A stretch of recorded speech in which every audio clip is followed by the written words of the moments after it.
Hello and welcome to episode 82 of Draft Offsides. We just had game week 30 happen. That was quite the exciting week, right, Enzo? Go fuck yourself, Keith. Whoa. Is that what you Quite learned in the- Japan?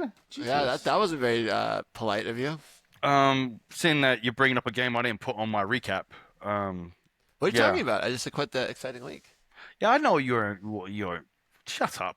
All right. Yeah, no, not a good week. One I lost, and that's because of Son, who I traded for a couple of weeks ago, so that hurt a little bit more. It then made Kyle and Sergey tied with me for third. I'm only in third because of points. Have you seen them? They've caught up. Yeah. They've all caught up. So, but I was happy that Tico lost and Keith won because I don't care. I'm upset with you, Keith, but it's fine wearing that crappy jersey. But you are now that much closer to being Tico. I think the biggest thing in the matchup is so I'm a game behind Tico, but I was 100 points behind him, but this was such a good week for me that I'm now only 50 points behind him too. So the point total matchup is getting That little shorter. cushion that Tico had. Yeah, It's getting a little Well, lighter. Well, it's to me this is the rough stretch because not only did I now was I bamboozled out of Luiz Diaz, fucking Cunha's still out and he's gonna be out against this week when I play against Keith, which is I mean True. we all know all of us love Cunha over here, but the following week he comes back against Tottenham, which he should score a goal or two.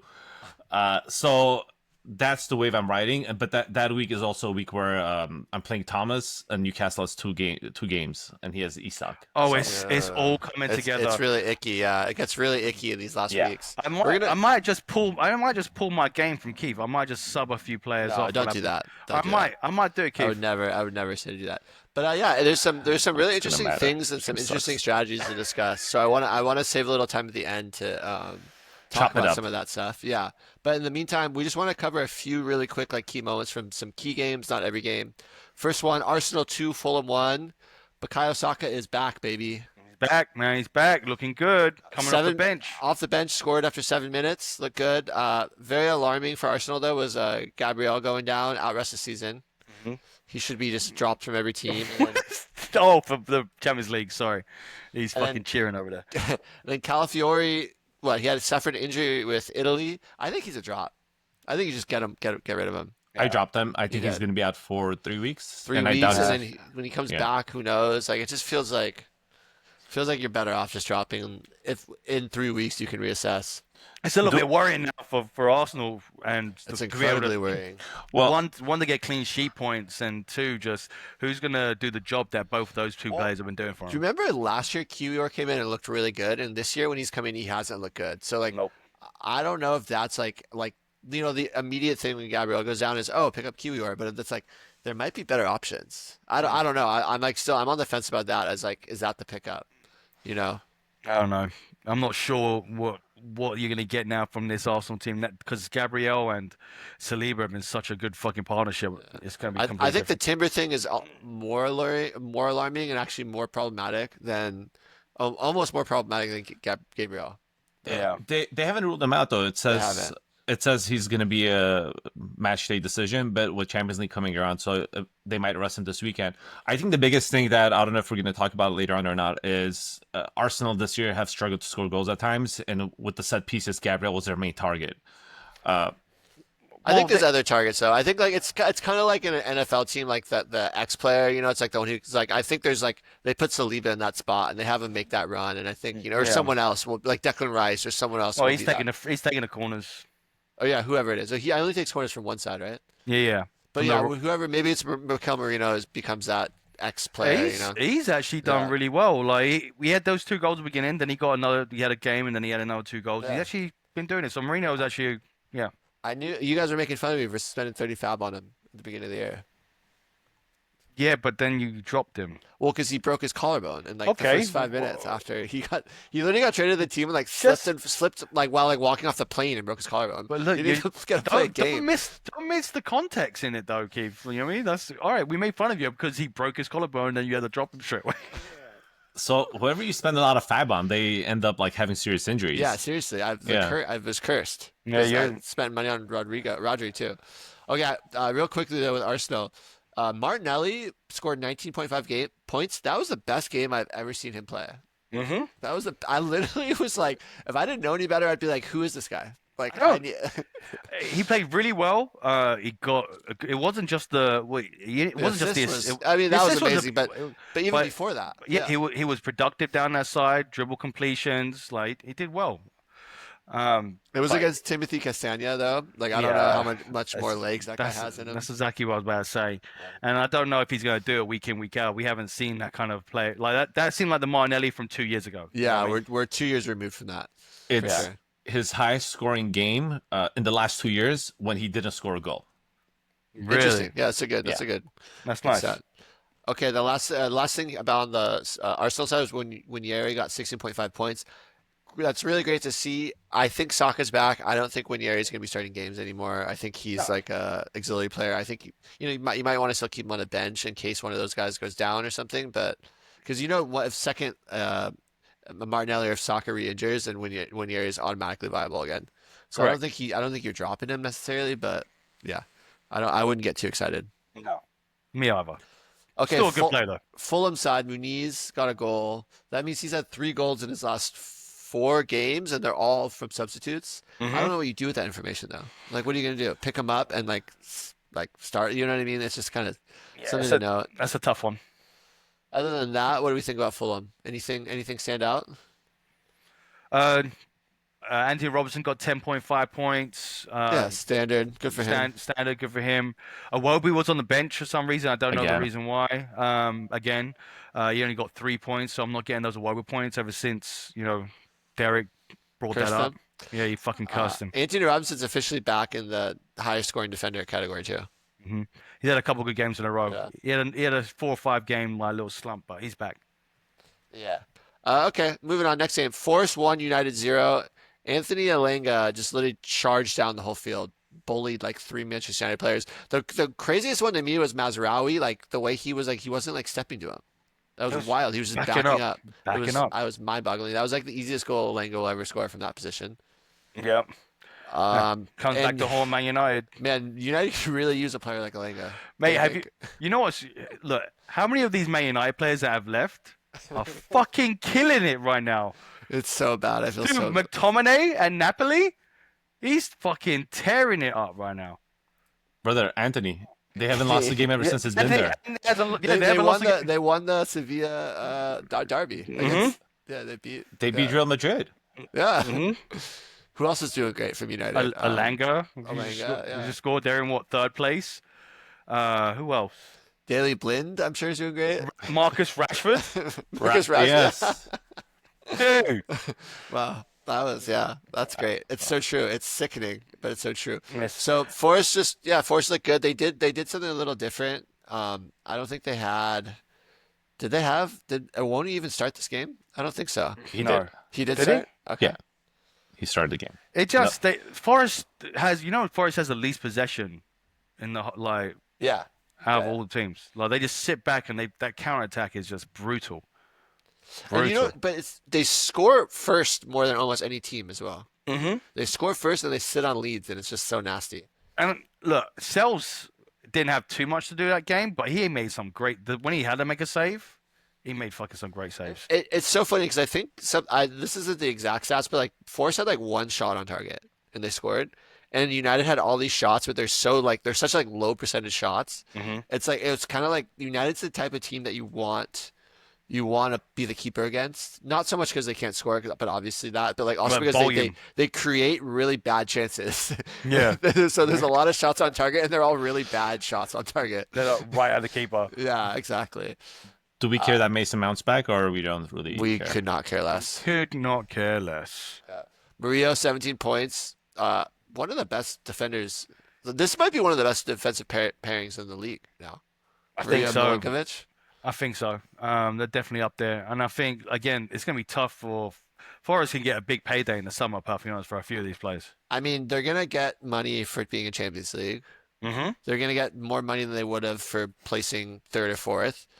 Maybe they sell one player, but I think they keep maybe they sell Murillo for 60 million to someone, right? I'm thinking that's what they might do, and then they'll reinvest it in maybe obviously another defender, but maybe another midfielder because I think that might be the one thing they're missing. Maybe another striker, or maybe a striker, because I don't know if Chris Wood's going to do that again next season, especially not in the Champions League. But Also you got to remember, Awoni scored double-digit goals last year, or 2 years ago, right? Yeah. Last year he was injured. Mm-hmm. So it's like, I mean, even if Chris Wood can't do it again, like they have another guy who's pretty freaking good too, and Awoni's 27.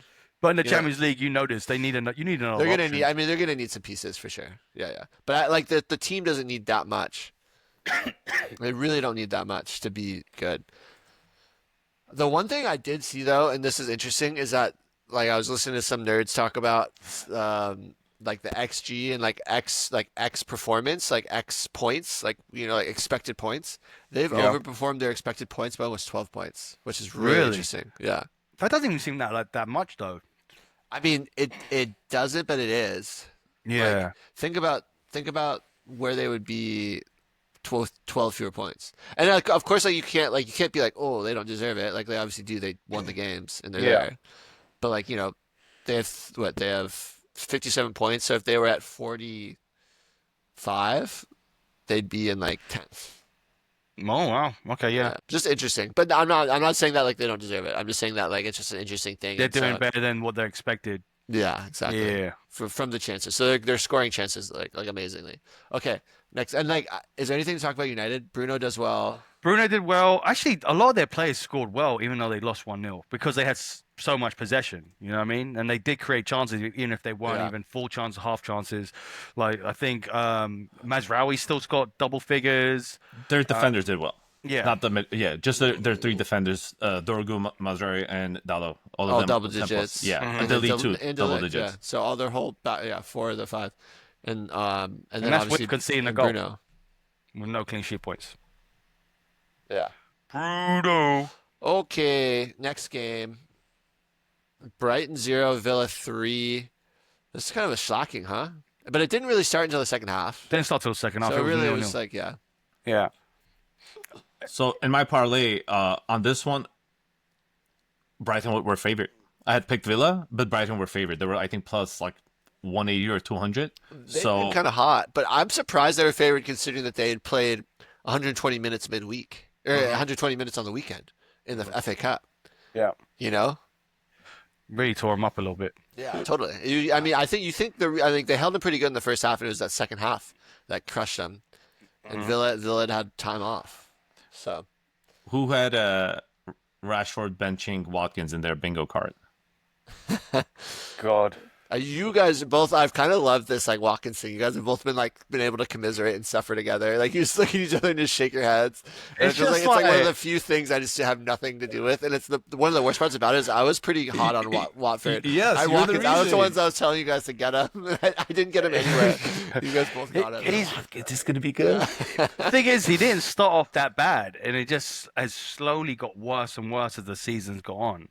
And then he got more sporadic. Like, I think he got 0.5 points because he came off the bench this game, but like... I think Enzo and I were the happiest people when Duran went to Saudi League. We're like, finally, Finally, yeah. And then they bring Rashford. We're like, who cares, Rashford? He's washed. And now this guy's like... Rashford, Asensio, and Malin, too. Just like people that could sub in, like all three of them. And then all three of them scored. Looking at the goal, So, dude, all three of those guys scored. Those are the 3 January transfer windows. January transfers they had, and they all scored. Villa did good fucking business. And their loans. Do you think they did good enough business to like beat like a PSG? See, look, I think they could because they could. Because one, don't get me wrong, PSG's been playing fucking amazing as the season's got on. All right, Dembele's on fucking fire. Okay, but Asensio's coming back to that club, and he's gonna have some fucking, I'm gonna fucking fuck this team up for loaning me out. Rashford's looking like a brand new player. He's got back to in the England squad, looking better. You know what I mean? So there's definitely confidence there. And then Rodgers, I know he got 2 assists this game and he needs more consistency, but he's got more targets to hit now. So totally. I mean, it's like good strikers are going to make all the midfielders better. Mm-hmm. Exactly. Yeah, but the Rodgers thing is interesting because you said consistency, and in my mind, I'm like, oh, he's been so good. And I looked, it's like, yeah, like so it's obviously scored 20.75 in this game. The game before 5.5, the game before that 12, the game before that 4.5, and then 5.25, and then 12.75. So it's and then a 1 and then a less than 1. And then a 0 playing the full 90. So yeah, there's definitely a little bit of just that young. I mean, how old is he? He's the same age as Cole Palmer, like 22, 23. Yeah, I think he's the same age as Jude. I think he's the type of guy that next year, like I would think he'd be probably going to like the third, fourth round next year. Yeah. Probably. Yeah. Yeah. Yeah. Probably. Okay. Asensio off the bench contributes. We talked about it. Scored a goal and assist.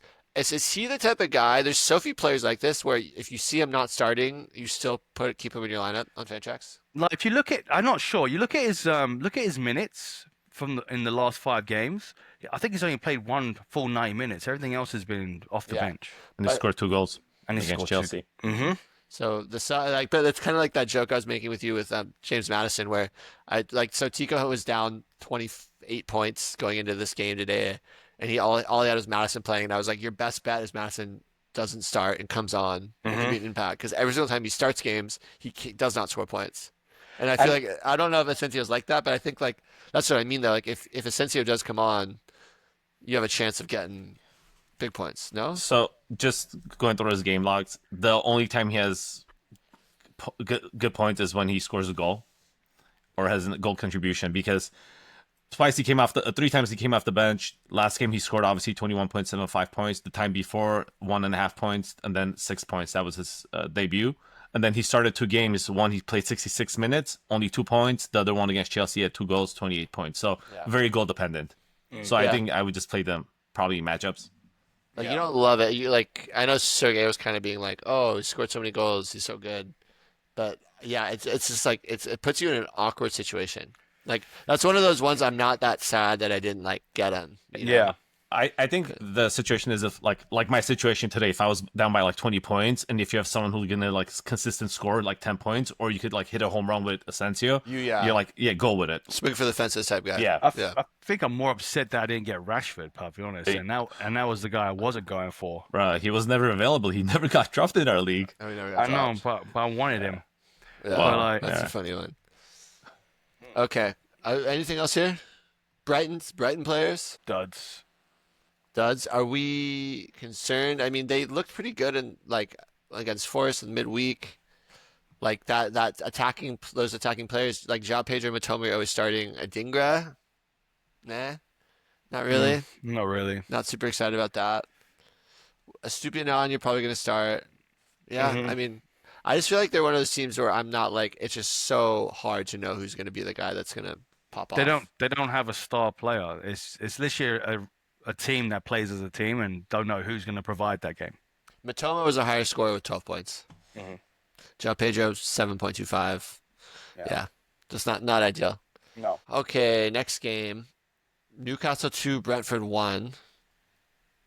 Isak back at it, 17.75 points, a goal. But as a groin strain took off early. Yeah, I guess he's been dealing with it for a little bit, so they just took him off as a precautionary. But groin strains, it's not the best thing to have. Not as a football player. Not at all. Shut him down for the year. Especially at this stage in the season. Yeah. There's a lot of pressure to perform and stuff too, so it's a little alarming. Well, they already did their job. They already won the Carabao Cup, so. Yeah. Tonali scored a goal that was, I don't think he was trying to do that. Nah, he wasn't trying to do that. That was definitely a cross. 18.25 points. Owned in 50% of leagues. He's going to be on waivers later, but not because I think he's a good player. I'll explain when we get there.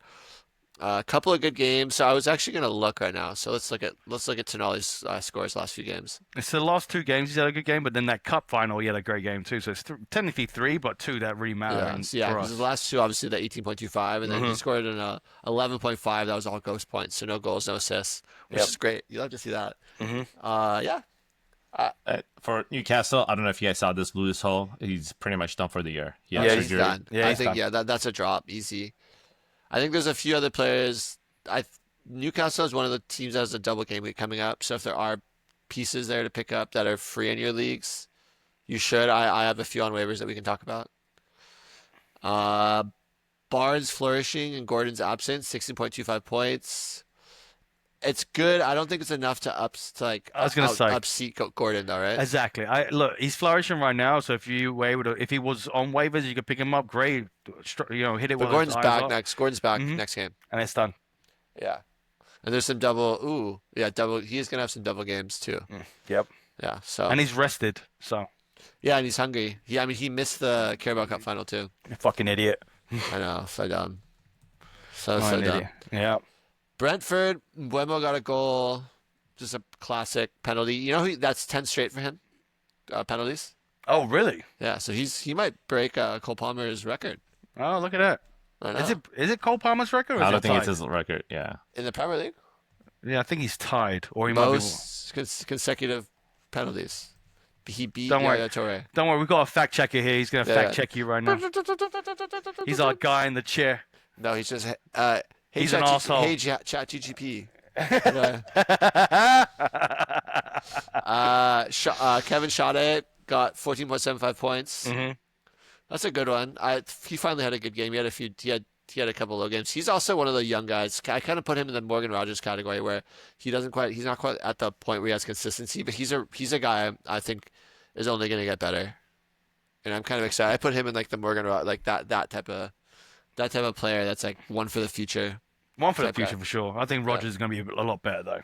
No, yeah, I'm just saying that to me they're in that same kind of class. Yeah. Like category at least. Tico, hurry up. Cole Palmer 12, Yaya Toure 11, Raul Jimenez 10. Oh, okay. There And you go. Bueno 9, but I guess he scored one more, so he's at 10 now. Chris Okay. Wood 8. Look at that. Consecutively. Let's go, Chris Wood. Buemo, I would reckon he could beat that this year. Maybe not this year. You know what Keith likes to do? He likes to do the reverse jinx thing a lot. I love a reverse jinx. He fucking loves I it. love a good reverse jinx. Motherfucker. But I like 2 penalties in Buemo. He looks so comfortable when he goes up and takes one. There's never a doubt. Like, you know where he looks really focused when he goes up there. Like, he's like thinking about what he's going to do. Cole Palmer, when he goes up there, just looks like he's so, it's like you're trying to guess what a stone wall's going to do. You know what I mean? No, he Not looks a lot like of thought. No, there's nothing up there Yeah. at all. Yeah, I love It's just it. this. Last game we're going to talk about. Okay.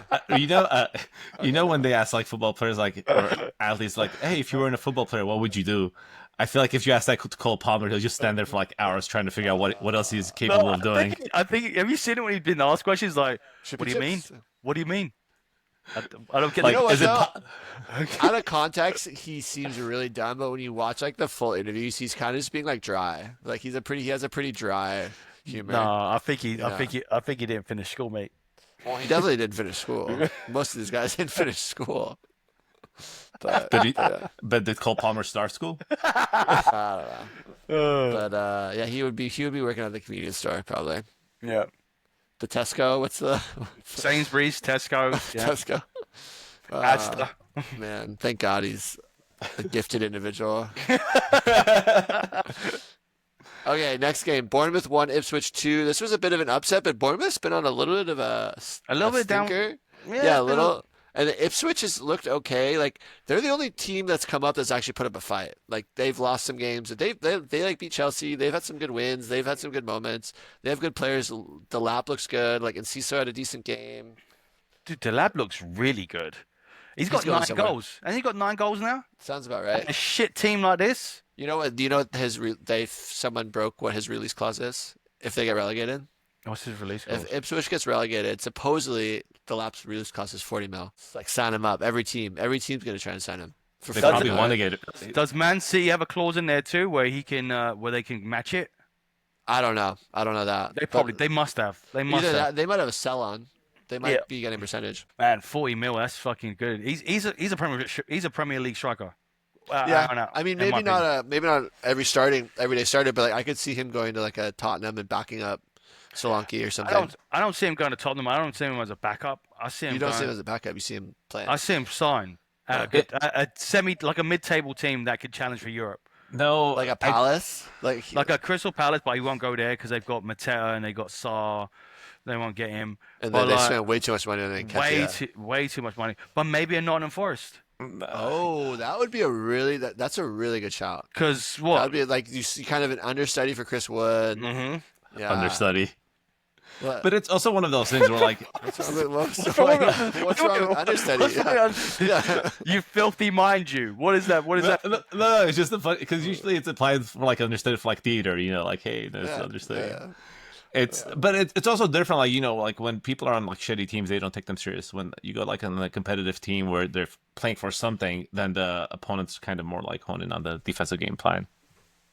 But you can make these opposite argument too, that with better players around him, he's going to create more I do think opportunities. he needs to be like, even like, let's say a team like Arsenal who needs a striker. If he goes there where like, That would be an interesting one too. I don't That'd think be he'd interesting one, work there though. He wouldn't be doing what Arteta wants. He wants. Well, I think, yeah. I mean, I think it would be about where Kai Havertz fits as well. Could Kai Havertz and him play on the same team? If Kai Havertz plays further back in like the midfield, then maybe. Maybe. But I know what you're saying. Arteta Okay, will tell him that's what a he lot of wants. speculation. So Christie came off with a groin injury too. That hurt for me personally. That's why I put it in there.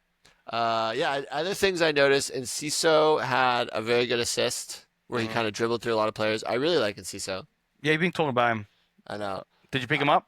Yeah, I have him for sure. Okay. And then I also like that Semenyo scored double-digit points, even though he didn't get a goal contribution. Who else is there to think about or talk about? Who's the striker? Evan Nielsen got the goal, but Yeah. you know he's so funny because he's actually been scoring pretty well. I mean, this is his first year in the league. Yep. He's had a decent amount of goals. He had an injury that kept him out for quite a while. I think like overall, you can't be like the injury really derailed it, but like I think he's adjusted pretty well, and I actually think next year he's gonna he's gonna kick on. Let's see. Can't 'Cause wait. If Areola stays, if Areola goes, who knows what's gonna happen? You know what the rumor is. Tottenham. Yep. Yeah, he's a good coach. I mean, he would make Tottenham better. Yeah, but there's a good amount of players in there, but are they the right caliber? You know what I mean? At Tottenham? Yeah. Yeah, but he seems to get a lot out of players too. Well, look, and Solanke's his old striker, so maybe he can make it work for Solanke. So The only shout too is Kluivert didn't start, and he's been kind of one of their talisman this year, and so that's kind of alarming. And it says that he might not start during the weekend too. He says like muscle, he's like tired essentially, tired. Yeah. fatigue. Mm-hmm. I'm tired, Mate, I'm tired. That's so fucked up, man. It's the Premier League. I know it is. I play in over 30s leagues like once a week, and I can barely walk the next day. So who am I to bitch about this guy playing like 50 games a year? Maybe Yeah. more. Yeah. But okay. After that, just the only other thing to talk about would just be a good win for Chelsea against Tottenham. Oh, I didn't put that in my notes. I see it on the paper. I don't see Clearly shit. there. I Yeah, don't it's see clearly it. there. Someone must have slipped it in while you weren't looking. The Jackson back, Madueke back, Palmer back healthy. All three of those. Palmer did not. Positives. I did not think Palmer was going to play. I made some wacky moves with anticipating that Palmer wasn't going to play, and yeah, Hey, man, that's great for Chelsea. Honestly, Yeah, it's they're huge. back in the top four, but it's not until another game gets played and they might lose it. So it's so tight in there. Yeah, But I it's think so I tight. think this was really reassuring in the sense that I actually think they played pretty well, and like how much of that is because of they played Tottenham, or how much of that was that they at Chelsea actually like found their form. I don't know, and I'm not trying to be like a no, jerk, I like, agree. it's I like, think it's yeah. a little bit of both, but to be Yeah. honest, because Chelsea did play well. Tottenham just look flat. They just lose all like thought once they get into the final third. They don't know what to do with the ball. That's what I feel. Fucking Madison, one of the more disappointing players, got off Yeah. such an amazing start. Can I be honest with you though? With Yeah. Madison, he doesn't get the ball. That whole first half, he didn't get the ball. So, But he has to go get the ball. But he his usually game does. is so deep.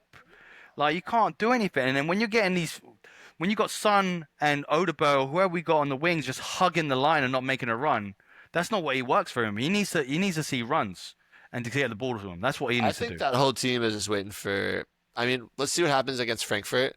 Mm-hmm. But I mean, it's not like, again, knock on wood. I would love to see Tottenham win something. Like I really would, as much as rivalry or whatever. But I don't think Andrew's is the right coach anymore. I think he's lost that little magic that he had. Yeah, he lost that first season magic. And so it'll be interesting to see, because I think a lot of these, there's enough quality there. There's a good amount of quality there to get it going. No, I so. agree. It's just, mate, they're all singing it to him. He doesn't know what he's doing.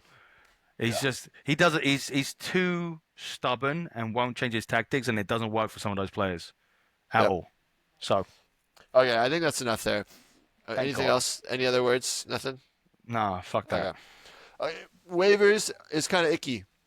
It's an icky time of year. Waivers is kind of icky. Oh, he's pointing to the Tottenham scarf. Wait. Yes. Wait. You Oh, points. Diaz tops the charts to 26 points. Masterclass of a trade Mounts the claws of a trade. by Tico.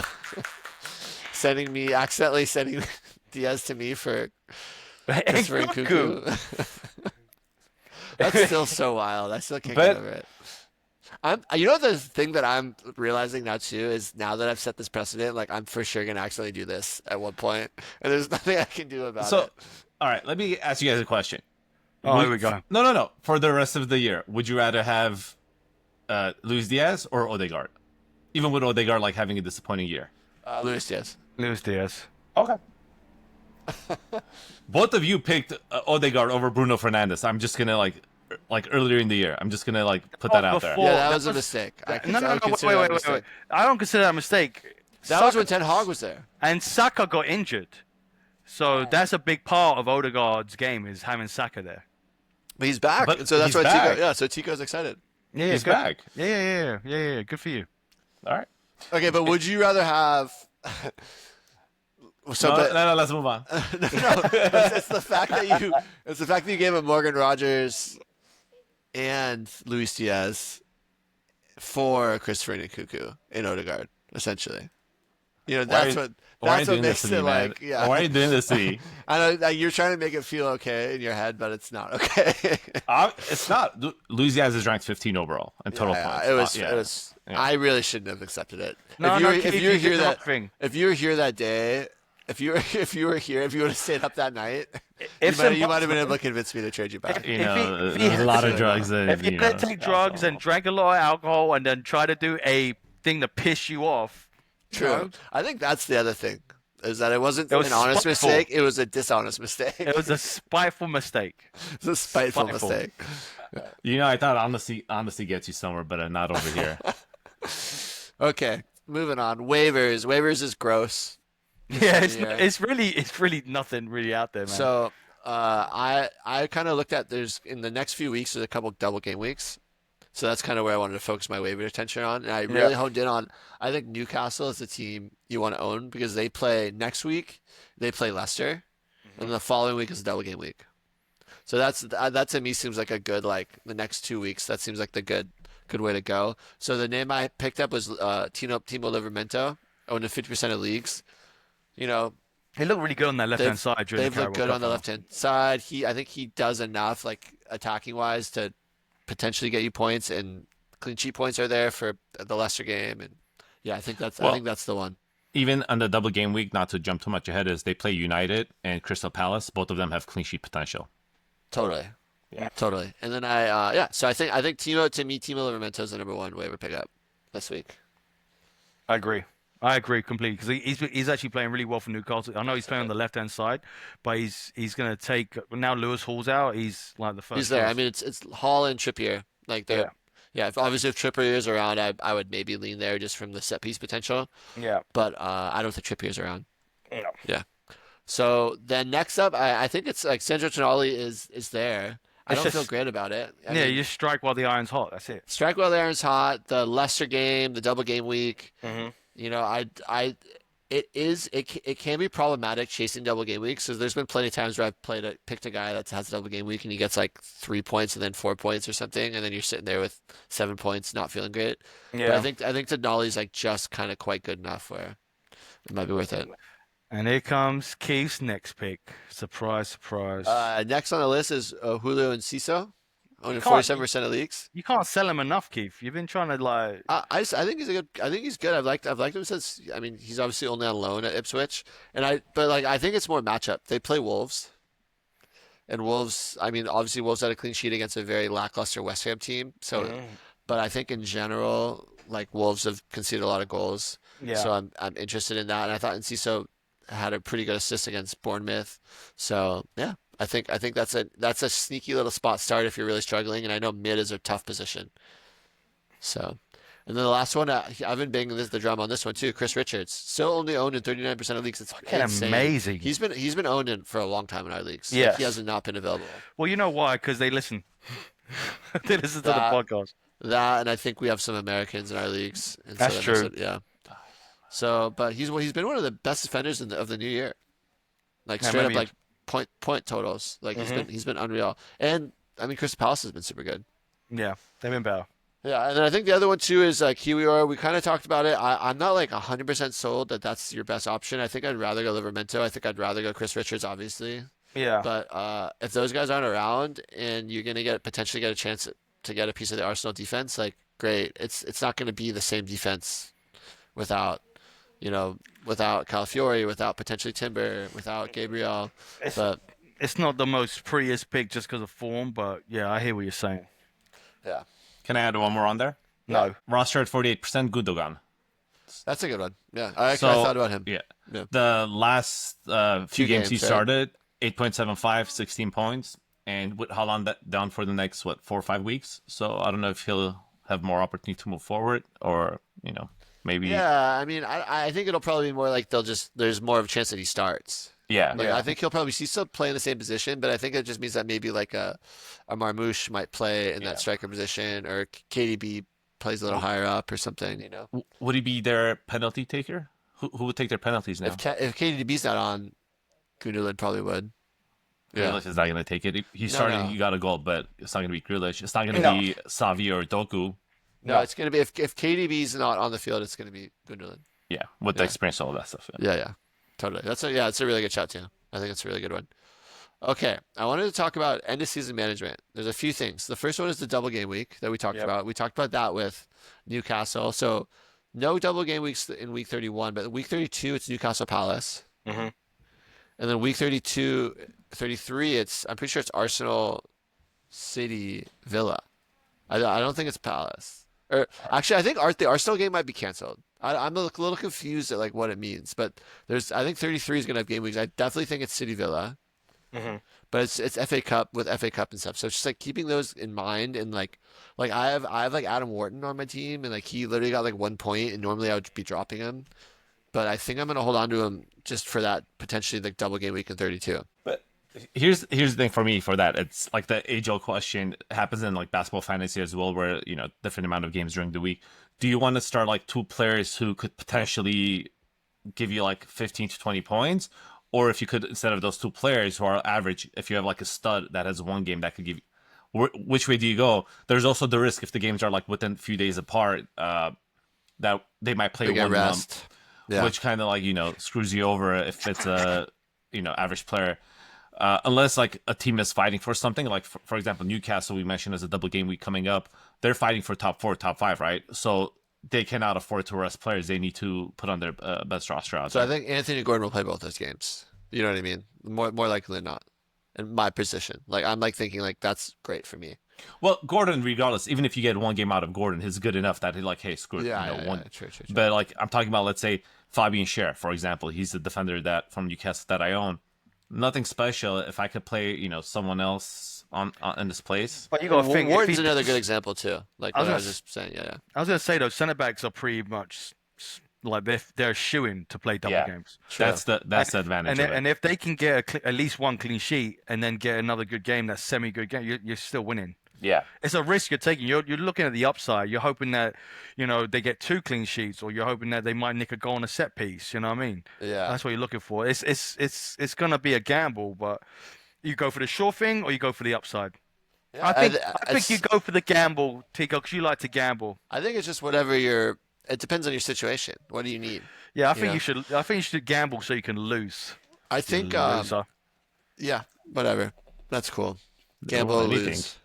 I think the biggest thing though is that you should start thinking about it 2 weeks ahead, because I think most people are only looking 1 week ahead. Yeah, and they don't. And so if like all you really need to do is be 2 weeks ahead, and you're going to be pretty chill. Yeah. Why do I feel like this section is essentially pretty much set up for you to essentially subliminally make Enzo understand to use all of his FAAB on the players that are available? Yeah. So this next section is I just called the FAAB section. It's just I want to talk about how FAAB is pretty useless. It is useless. And don't be afraid to splash it around for marginal gains. You know what? I think because there's not that much left, and like what we talk about, like I don't think waivers is going to improve much. Look, I didn't even realize how much fucking FAAB I had. How much you have? 110. Over 100. You have over 100 FAAB? Yeah. I think at the end of the season, if you got that much, whatever FAAB you got should amount to a certain amount of points. Brother, you think this is like singular back in the day where you roll over your minutes? You're not going to roll over your FAAB till next year. No rollover, yeah. You can't take it with you, homie. You can't take it with you. Are you sure? I think we should be able to roll over FAAB. That's a good one. I like that, Tico. That's a good idea. Hey, Can you we know go what? make it happen? This is what you could do. Take the offseason and fab yourself. How about that? Yeah, go fab yourself. The reason that I started thinking about fab, though, I wasn't even thinking about it, but Enzo sent me such a disrespectful trade today. What was it? It wasn't. I mean, it was. He offered me 45 fab for Nico Jackson after the game today. I was so pissed off. It's just what am I going to do with that's how you 45 do fab? it. Tico, that's how you do it. You don't send Nkunku for Luiz Diaz. for you the- send Fab. For the trade back to make up for my mistake, I offered him like half of my fab, which I think was like 60, not that much, but we'll see. Yeah, but then, You sound so upset. Should we just move on from the? From no, this? you know what's upsetting? The upsetting part is that you, who I know is a piece of shit, and my brother convinced Keith into not making the. And like the way I found out about it is my brother's like, yeah, he's like, Keith wanted to give you the player back, but we convinced him not to do it. Hey, Sergey, right here, buddy, right That's here. true. You know, but also I will say, Tico, all I needed was just like a little nudge to not do it. Of course. Yeah. Look, it's because it's these two losers colluding together. Really, he felt really guilty, and it was like a death, and we both fucking got our way. So it's fine. I thought two negatives equals a positive, but the problem is we think Keith is a nice guy, but we also know he's the white devil. So it's three devils. Okay, I'm really seriously though. So then the one thing with fab is, when is fab the most valuable? Like I haven't in my head. I have two windows that fab is incredibly valuable. After the first 5 games of the season, I Earlier. feel. You think earlier than that? I think the first 5 games of the season, so you can actually see what's happening. Those Transfer gems. window first, And then January. January transfer. in January, yeah. So, but I think after January, like It's worthless. it's not. I mean, you It's keep a not little bit. worthless. It's not worthless. But I think if I have like 10 fab after the January transfer window, I'm not bummed. no. Because like how much you guys were making fun of me. I had 8 fab after the transfer window. There was maybe like one player. that I But didn't when get. did you get? When did you Okay, end but up? that's not important. When did you end up with? That's not what we're talking about. I think you I'm ended up just saying. in October. Yeah, okay, I might have, but I'm just saying. By the end of the January transfer window, I had 10 fab, and like since then, I haven't been that like Tico, impressed. Can you Hey, remind? how much Tico, fab did you have before the transfer window? 8. Yeah, Hey probably. Tico, can you remind me what Keith spent his fab on? Calmerino Rodri. and Raji. Roger, That's the egregious one. 50 fab. that was the egregious one. 50. I have And no regrets. What was the next one? Marino, 30 fab on Marino. Okay. I think I picked him up for like 3 fab.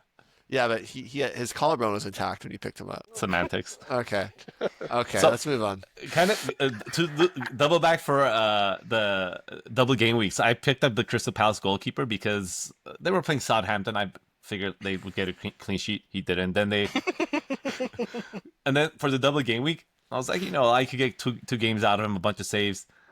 But then I looked at it. They have Manchester City and Newcastle, but no Haaland. So now it's like, should I switch him out or should I keep him? It's like You should whatever. keep him. I mean, he's not I'm going to not get gonna- negative points, right? Like, No, he won't Yeah, get no negative. way he's gonna get negative. I'm not gonna. Keith's not gonna give me advice because obviously we're going for first place, and Enzo's advice to me has been useless the whole year because his team sucks, and I do not value his opinion. Are you saying my team sucks? But I'm in 3rd place, mate.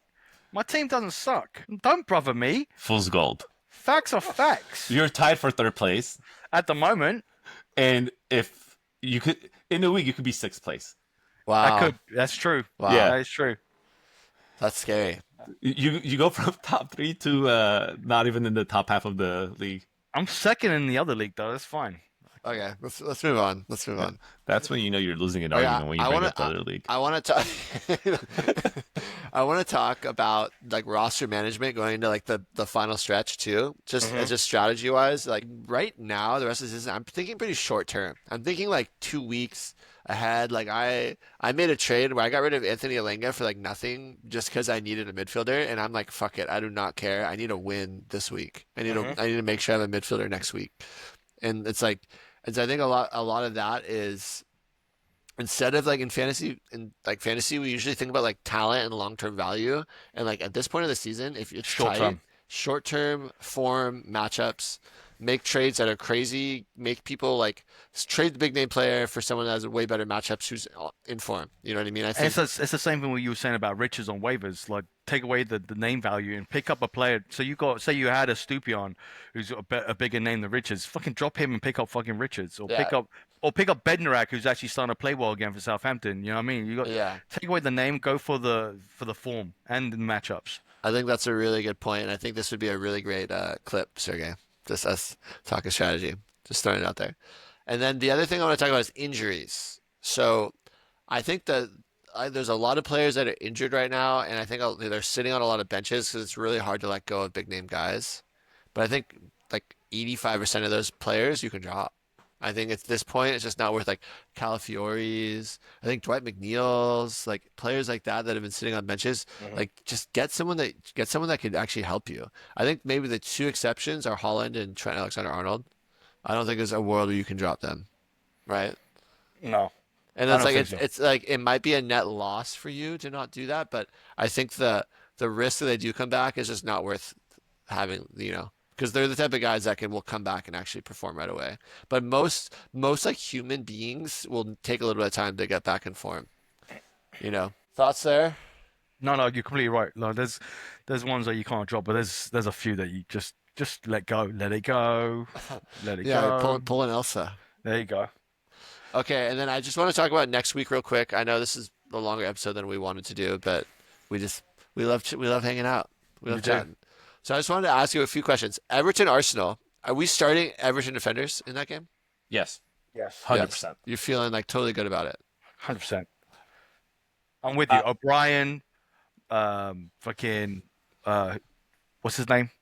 Tarkowski, Mikolenko. Branthwaite, Braithwaite. Mikolenko. Fucking start them all. I would. I think they would get a shitload of clearance points. I think that's what you're bagging on. That's what they And get. That's what they get. And Yeah. tackles and headers won all day. There's and no one up. possible clean sheet. There's no one up there to fucking make a header from them at all, and they'll get set pieces. Soccer's back though. Yeah, but he'll get crosses. He ain't getting on headers, is he? Marino's there. I'm That's just throwing. true. I'm just, Yeah, you're throwing- being devil's advocate. I got it. Marino's such a tricky player to start too. Yeah, Mhm. it's not. That's another Yeah. uncomfortable one. Okay, so you guys, it sounds like we're in on that though. Okay, next one. Crystal Palace Brighton. Crystal Palace unbeaten in 7. Do we trust Brighton attackers like outside of Matoma, maybe João Pedro I trust them. They were on a 6-game winning streak. Like, before they lost? before they lost, so they can do it against Palace. Palace, I know they've been playing well, Palace and has been good. they've been really good. But this is the type of game where Brian can, ruin their pie. You know what I mean? And you never know. Maybe Welbeck starts as a goal or two. Man, talk about a player that was so funny where he was so hot and Enzo was trying to trade him and everyone was like, we just know this is not gonna last. Motherfuckers. We all watch football. I get it. Yeah. Okay. Villa Nottingham Forest is probably the most interesting game of the week for me. I don't know who's gonna win that game. Don't If even ask. Villa can beat Forest, I'm really gonna start to believe that they can like actually make a run in the Champions League. How do you get that? How do you But get it from them being Forest? Yeah, come on. It's such a difficult. Forest is so difficult to play against. I understand that, but the Champions League's a different animal, Keith, and you should know this. I'm not saying they're gonna win it. I'm saying that they're gonna maybe like beat PSG and then lose to Madrid You in the sort next of round. insinuated it. I don't know. I mean, there's enough there. I feel Oh, like no, it's look. pretty good. He's going back and forth, just like when he was going back and forth about giving you back your trade. That's Okay, but from a fantasy perspective, are we like? you like, start you're all the attacking players. in that Okay, game. well then you're starting all the defensive players too. I think Of course, you're because just it could be going. easily a 0-0 draw, and you get fucking maximum points from everybody. Okay. Next big question: Tottenham Hotspur playing Southampton. Are you starting attacking players for Tottenham? I'm betting on Southampton that game. No, you're not. Yes, I am. No, you're not. We call that the emotional hedge. No, seriously. Look. They've scored first in the last 3 games. Southampton. Huh. I don't. Tottenham doesn't do well from behind. Let's be honest here. Don't call your bookie. Just place a bet with me. I'll take whatever. I'll bet take you that want. bet too. Yeah, whatever bet you want, I'll take. I'm gonna call my bookie. Fuck you guys. Because I still need to do this pod with you. I'm gonna pull up the odds right now. No, don't put up the odds. I'm not doing a bet with you guys. All right, No, we don't need to just- do the bet. just out of curiosity, Yeah, yeah. out of curiosity. So Okay. I was actually gonna start Tottenham defender because I think Tottenham's gonna put in a couple of goals. I mean, I have Spence who scores. That's different. Hasn't been doing well the last few weeks. I looked He, at him. he had 8.5 points today. Yep. Oh, did he? Yeah. With no clean sheet. So Premier League, are they still in the Premier League? Yeah. Let's wait before he does that. West Ham, Bournemouth. I was going to Brother. bring this game up. It's two teams that are kind of struggling. Bournemouth's been struggling. West Ham, Graham Potter hasn't quite been there. Like he hasn't quite done it for West Ham. I think that whole team's kind of just like, it's one of those things that what are they playing for? They're not really playing for anything. They're not playing for anything, and I don't think Potter was there for this season. He's there Either for next season. Yeah. So that being said, I think Bournemouth wins. Yeah. I don't Southampton. Really... Yeah, sorry, go ahead, Tico. Southampton's plus 575. Ty is No. plus Southampton plus 575. No. Wait, Southampton to win? Yeah, plus $575. Oh, that's right. Okay, I'm sorry. Yeah. What's okay? Ty is plus 425, and Tottenham is minus 250. Bullshit. What's something? No, I'm just saying. I'm not saying I'm just saying that's bullshit. In what way? Tottenham, those odds are too good for Tottenham. I think they're too good for Tottenham too. Let's be honest here, man. If I was gonna pick a side in this, I think like I've been knowing that like the likelihood is that Tottenham does win or draws, but that the odds for Southampton are high enough that it's like worth gambling on. You know what I mean? Should we put a bet? One No, game bet, just a one game bet. I can't do it. We just put $5 each. Nope. Okay, I can put $5. But what if I told you guys I cooked up a 5-leg parlay that's plus 1,608? God, we're back on the smack, you guys. Don't even tell me. Don't even tell me. Just take my money. Just tell me. My money. So we could take one or two of these out. Just let's go through them. So Arsenal over Everton. How do we feel about Everton? Obviously, Arsenal over Everton. Yeah. Wolves over Ipswich. Wolves. Ooh, Plus 155. Okay, Yeah. Ipswich. Yeah, Wolves. Okay. They're away, but who cares? Yeah. Liverpool over Fulham. Okay. That one is a little tricky, but okay. It's just because the Robin Hood. Yeah. Tottenham over Southampton. Oh, I'm already done with the bet. No, I'm not doing it. Okay. Because of Tottenham? Is that 4 or 5? Oh, one That's 5. No, that's 5. Oh, no, I'm sorry. And then Newcastle over Leicester City. Change it to Southampton beating Tottenham, and I'll do a bet. more. The odds are gonna quadruple. So they go from plus 1,600 to plus 8,139. We're not doing that bad. Enzo, how about make this parlay with us and then make your separate bet on Southampton? Yeah. All right. And then watch them tie and screw both of us over. I don't want to do any of it now. No, I don't want to do any of it. All right, we'll figure it out offline. I gotta go. All right, let's. All Should I right. send this parlay to you? So just text it in the chat. Yeah, you We'll bastard. figure it out. Okay, this has been episode 82 of Draft Offsides. My name is Keith. I'm with Tico and Enzo. Follow us at Draft Offsides on all the socials. And we'll see you next week. And all the podcasts. And all the podcasts and all the things on YouTube. YouTube Shorts. FC Tokyo, let's go. See Tokyo. I put on the Japanese scarf too, just since you're back. I should have put on my Portuguese one too. Look at this guy. Look at this guy. Unlike you right. fucking assholes, I care. Damn. Damn. All right. Well, All right. that was fun. Oh,